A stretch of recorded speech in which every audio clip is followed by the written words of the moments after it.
Contrôle sur pièce ou pièce justificative.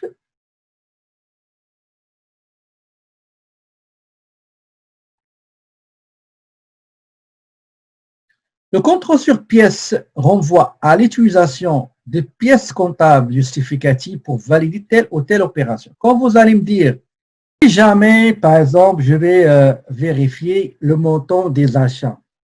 Donc, le montant des achats, je dois vérifier la pièce justificative.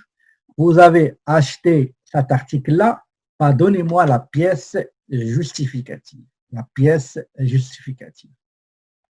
Vous m'avez dit, vous avez acheté du matériel roulant, il faut que vous me donniez les pièces justificatives et il faut que je me déplace pour voir cette immobilisation. Je dois l'observer physiquement.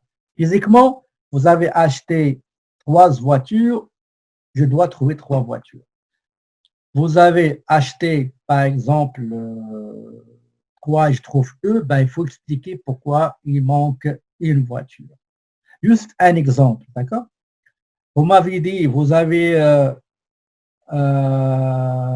dépensé beaucoup d'argent pour ce qu'on appelle l'amélioration à notre sujet ici.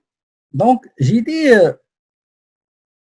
c'est un élément qui est très important. Quand je vois un achat qui est étayé et corroboré par des pièces fortes et justificatives, ça, c'est une procédure qui va me permettre à me prononcer à exprimer une opinion sur un élément.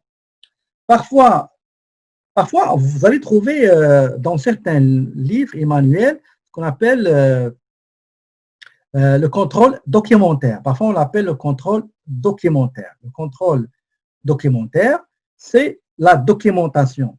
Okay? C'est les pièces justificatives. Ces pièces peuvent être externes et internes. Mais le document qui a le plus de force probante, c'est le document externe. Par exemple, facture d'un fournisseur, relevé de compte bancaire, ou interne, c'est document élaboré et émanant de l'intérieur de l'entreprise.